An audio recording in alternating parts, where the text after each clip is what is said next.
Hey, shalom, everybody. The reason I'm out of breath is because our elevator does not work in the apartment, and we had to climb 5 floors just now. So I'm breathing. Good exercise.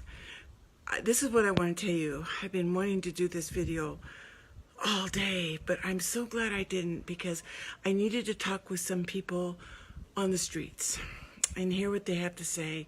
You know, at 2:30 in the morning, I think, the ceasefire was called between Israel and the Gaza Strip. And 700 rockets came towards the villages and the small cities, and actually the big city, Beersheba, Ashkelon, Ashdod, and you all know that 4 Israelis were killed.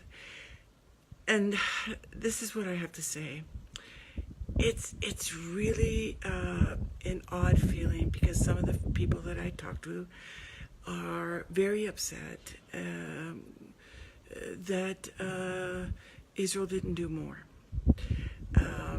Even though they hit many major Hamas targets, but that the people along the border, the Israelis, are exhausted. The children have been traumatized because they just shoot whenever.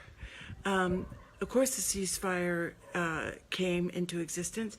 Why? Because Ramadan started, and that means fasting for the Muslims. They had a big protest in front of Benjamin Netanyahu's house in Jerusalem. People were upset that they didn't just take care of the situation, and yet I understand. I so understand both sides. I understand the Israelis that their hearts are they don't want their sons in the IDF, their daughters, to be killed or injured or going through a major war. I totally get that. Oh my gosh, I so get that. At the same time, you have the other side where the Israeli moms and dads are exhausted, and the trauma. They actually went right into school today, the Israeli children, and that was to bring life into a normal atmosphere, to get them into a schedule that they're used to, that will help them get over the trauma that they faced.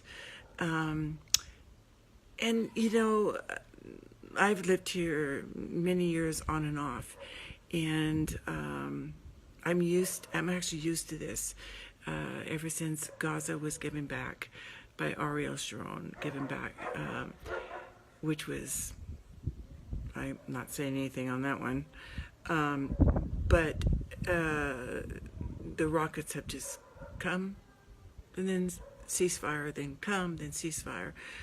And yet I'm thankful.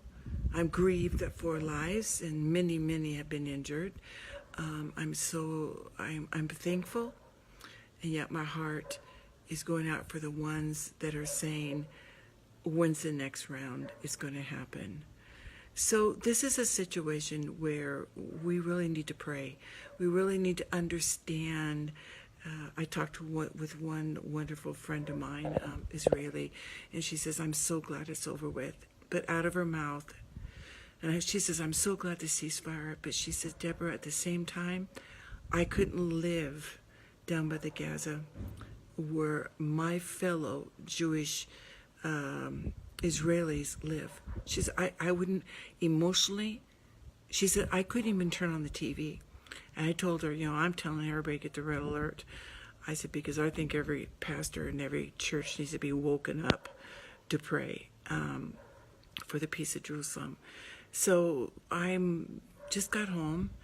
It was an incredible time I just had of today. And it's interesting because it's overcast, and it was like 89 degrees today, and the weather switched, and it's supposed to be drop very cool tomorrow. It's changing rapidly. The weather, I've never seen weather like this before, but I give all praise to our God who reigns on the circle of the earth. He is marvelous, and he has a plan. He knows exactly what's happening. He sits on the circle of the earth and he sees the enemy. He knows exactly what they think they can do, but they can't do it. So this is where we stand on his word, because he's never failed. His word has been true. It's the Aleph and the Taf. It's the eternal word. And his people Israel, like I said in the last video, Yisrael High. The nation of Israel lives. And this is what I want to emphasize. That can you imagine if all of us just start saying that? Israel High. Whoa, what an atmosphere. And also the Shema. Hear, O Israel, the Lord your God, the Lord is one. And listen to this, the Mashiach, Yeshua said that. He said that. That's in the Brit Hadashah. That's in the New Testament. Let's go with what he's saying. Let's follow the words in red. And what he says, we say. Okay?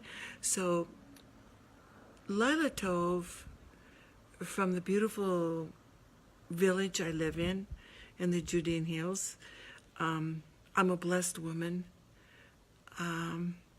Every day is like my first day.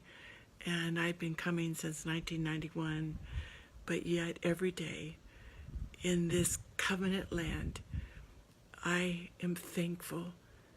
I'm thankful, but I'm also thankful for you that pray and intercede for this incredible land and incredible people, the Israelis. I love you so much. From the Judean Hills, Laila Tov.